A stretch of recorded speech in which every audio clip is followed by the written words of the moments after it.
So in this video I'm going to talk about correcting your basic standing posture.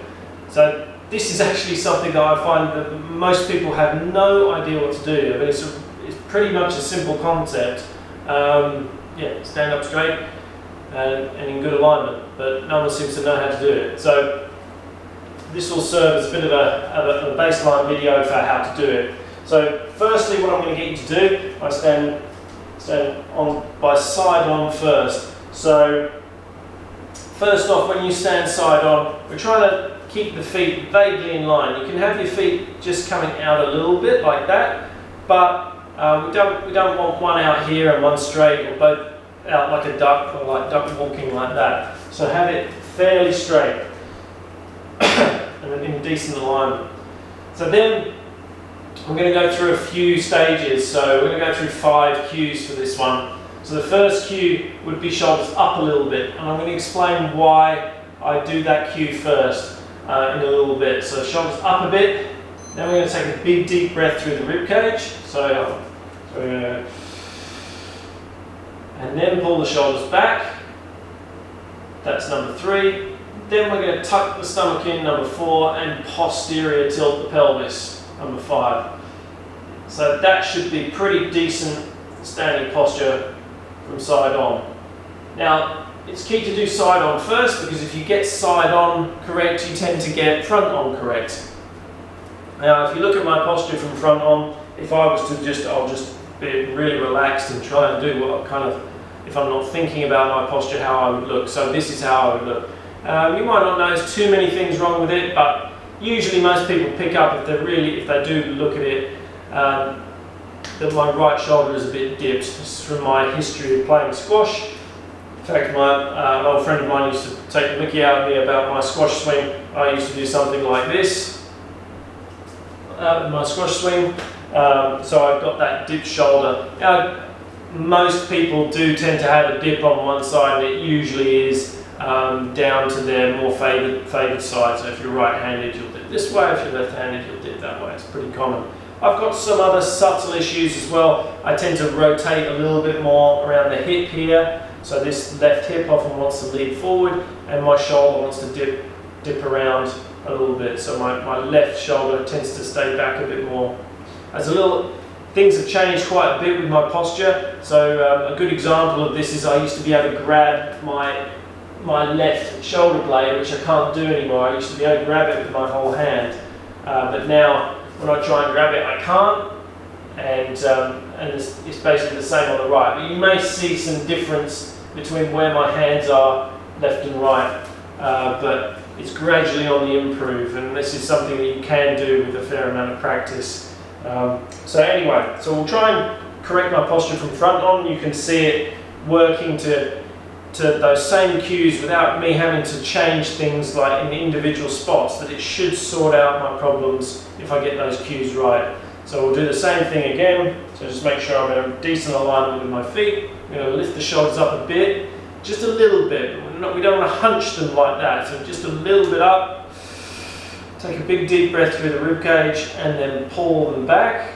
Not so far back that your elbows come back behind your torso. This is a mistake a lot of people make, and that tends to point your shoulders over. As soon as your elbow goes back behind your torso, it points your shoulders over with it. So not so far back that happens. Big deep breath, pull the stomach in, shoulders back, posterior tilt the pelvis. Those 5 cues that we did before, and then hopefully that dip on the right shoulder would disappear.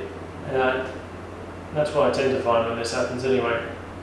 If we go back to side on again, you should find that if we're in a good postural position, I should be able to draw a line from my ear right down to my ankles, and it should line up all the way through. So ear over the shoulder, shoulder over the elbow, elbow over the hip bone over the bony process of your knee here, and then the knee over the ankle. It should all be in a straight line, which makes sense, right? So if you want gravity working on you, you want a nice straight line for it to work on you. If you start messing with your posture here, you're going to have gravity's going to work on you over time, and it's going to cause some problems. And so that is how you basically change your standing posture.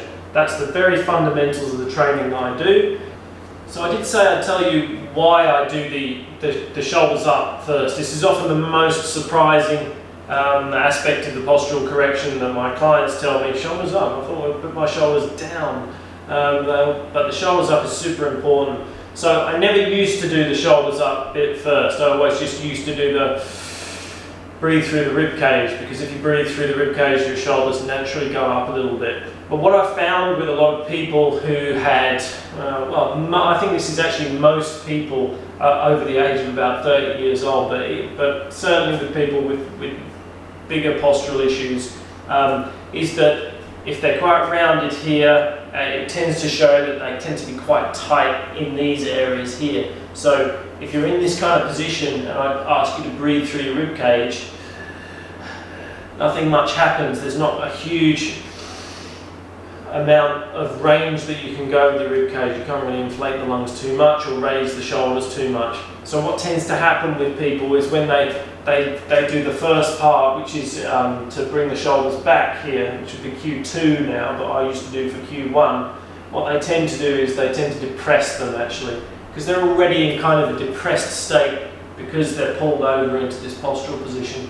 So it's really important to be able to get those shoulders up a little bit. So that's what I'm doing at the start with the first cue. So just bring the shoulders up a bit, and then maybe we can encourage that breath into the shoulders a little bit more. The reason why, I won't get into too much, but when you have this, when you have quite depressed shoulders like this, you can run into all sorts of problems that can cause. And if you change your posture like this and bring them back and down, you can get some issues around the neck region here, and also when you start moving and doing some of the exercises that I might promote, this can cause quite a lot of pressure on the labrum here on the shoulder. So it's a really important aspect of posture to help bring those shoulders up. Should be done through the breath, but this I'm just trying to encourage you with that shoulder movement.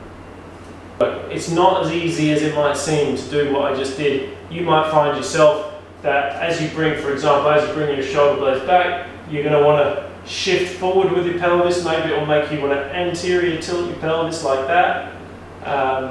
Yeah, these things happen, and then when you try and correct to the pelvis and posterior tilt, it will probably send you into regions like that. It takes practice, but also in some people it may also take massage to loosen up these areas, because the fascia over time in these positions will pack down and dehydrate, and you need to massage and help rehydrate that fascia so it has a better range, so you can have a better range of movement in those areas. But that's the bare bones basics of standing posture. More videos to come about how complex it starts getting when you start moving around, changing the angles of your body and how you need to adapt your posture to all those angles.